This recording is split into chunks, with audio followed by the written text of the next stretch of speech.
estas alturas, muchos y muchas ya hemos escuchado fragmentos o hemos leído el testimonio de la víctima, de la supuesta víctima, en un caso que involucra a jugadores del Club Alianza Lima, que se encuentra actualmente este caso en proceso de investigación.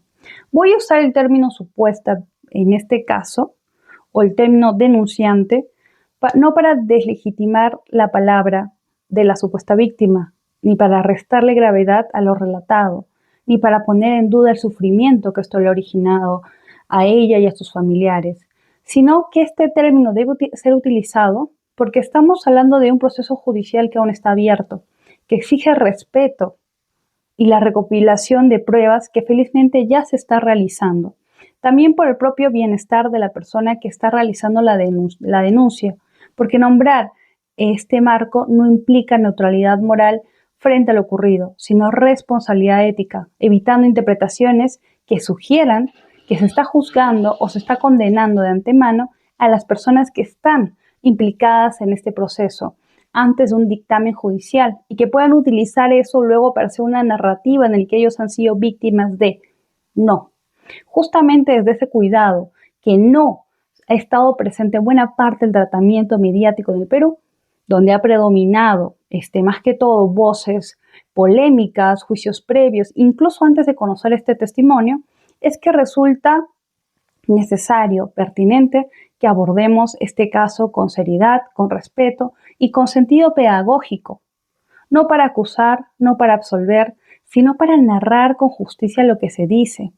Comprender este tipo de situaciones como docentes y lo complejo que resultan nos ayuda a ver cómo podemos pensar esto desde la escuela, desde cursos como tutoría, cómo podríamos tomar estos temas que son reales y abordarlos, y que ayudan a nuestros estudiantes a reflexionar de manera crítica sobre la violencia, el consentimiento, el silencio, la responsabilidad colectiva dentro de este testimonio y lo importante que es sobre todo tratar temas como la presión social y las opiniones que ellos mismos están teniendo por lo que otros dicen. Entonces, este testimonio inicia para mí con una frase breve, pero que estructura todo el eje del hecho. Porque la persona, la denunciante, acepta el viaje porque todo es gratis y luego aclara, yo fui sin plata. Y esta aclaración es un detalle que no es menor. Marca una relación con su amiga de dependencia y de confianza. Esto es importante aclararlo a los estudiantes. No tener dinero, aceptar una invitación, depender de otra persona, no genera ninguna obligación corporal ni moral. Sin embargo, muchos jóvenes tienen la idea o han escuchado discursos sobre que no, la persona que invita paga, pero la otra persona tiene que darle algo a cambio. ¿Desde cuándo la ayuda se transforma en un tipo de presión silenciosa? Más adelante este testimonio muestra tensiones en este vínculo de amistad.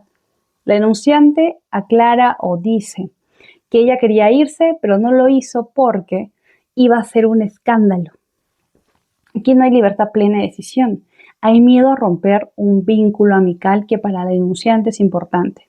Esto interpela directamente a la escuela.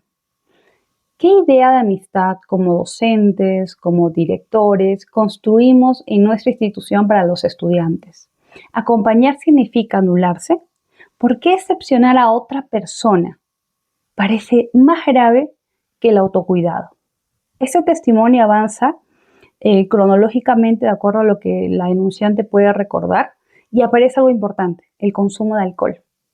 La denunciante dice que no tenía ganas de tomar, que se sentía débil, que estaba cansada.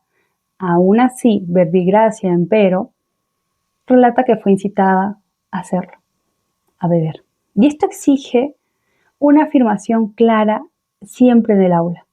Consumir algo bajo presión no equivale a consentir. Beber para no incomodar, para pertenecer, para sostener un clima, no convierte al cuerpo en un receptáculo disponible. ¿Sí? Es importante ver cómo la presión social a veces obliga a los estudiantes y que decir no es importante. Aquí el testimonio después se vuelve fragmentario porque la denunciante repite que tiene lagunas, que no recuerda los hechos con claridad, que no sabe en qué momento ella perdió el conocimiento y cómo ocurrieron las cosas. Brinda detalles de lo que recuerda, que son fragmentaciones. Esto no invalida, confirma su testimonio. El miedo, el shock, la intoxicación, la presión a beber, no sabemos si le dieron algo. Socialmente esto o esta falta de precisión se usa para dudar. ¿Por qué estamos exigiendo relatos perfectos cuando alguien habla desde un desborde o desde algo que pasó y que no estuvo en su control?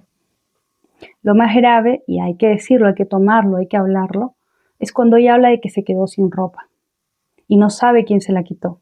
Como ella recuerda que está inmovilizada mientras una persona realizaba actos sexuales contra natura sobre su cuerpo y otras se estimulaban a sí mismas alrededor de ella. Ella se describe como desvanecida, pero consciente de las voces. Aquí no hace falta entrar en más detalles porque es un tema muy cruento.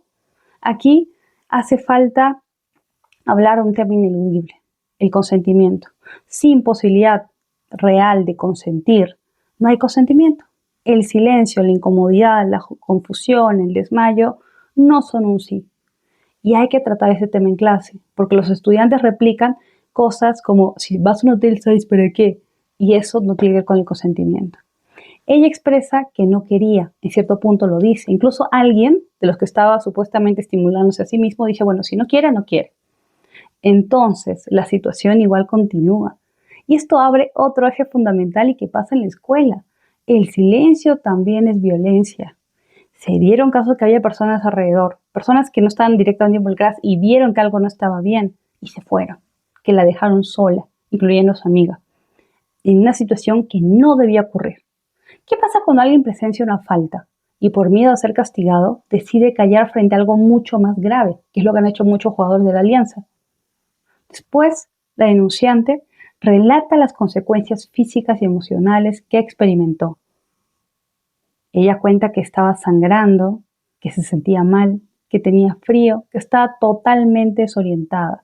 Luego viene el tema del recorrido médico, los estudios, los tratamientos.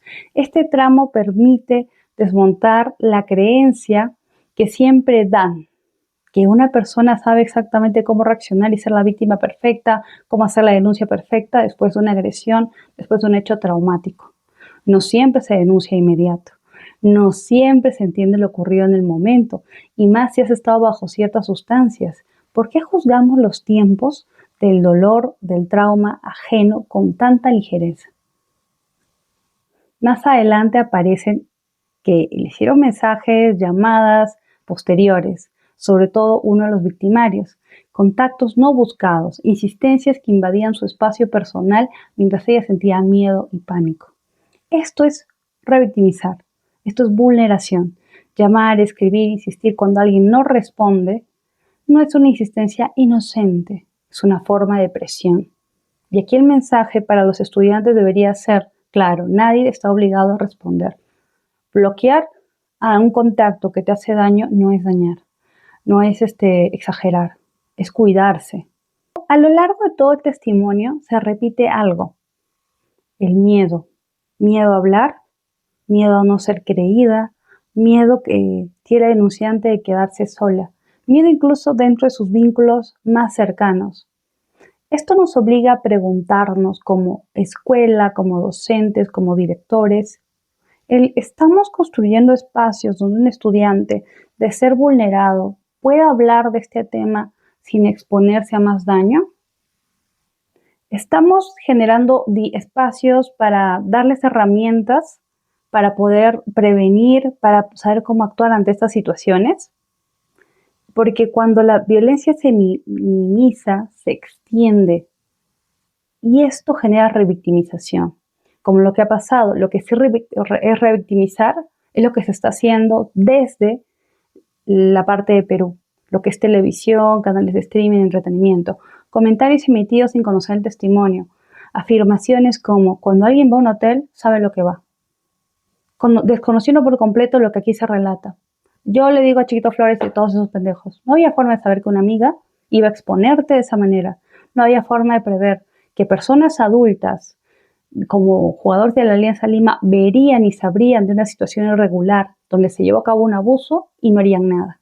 No habría forma de anticipar que te verían sangrar y no te llevarían a un hospital, sino simplemente buscarían, como hizo un jugador, la manera de volver a vulnerarte. No había forma de prever estas situaciones y bajo el concepto de uno sabe a lo que va a un hotel, no había forma de que esto se llevara a cabo de manera consentida. Llamar esto un error, como hizo alguien más, un fallo, no es describirlo, es minimizarlo. Tampoco lo es afirmar que la víctima era amante de alguien, como dijo alguien en un streaming, que actuó por despecho o por chantaje. El testimonio muestra lo contrario. La persona era una amiga de alguien que ya conoció a uno de los jugadores.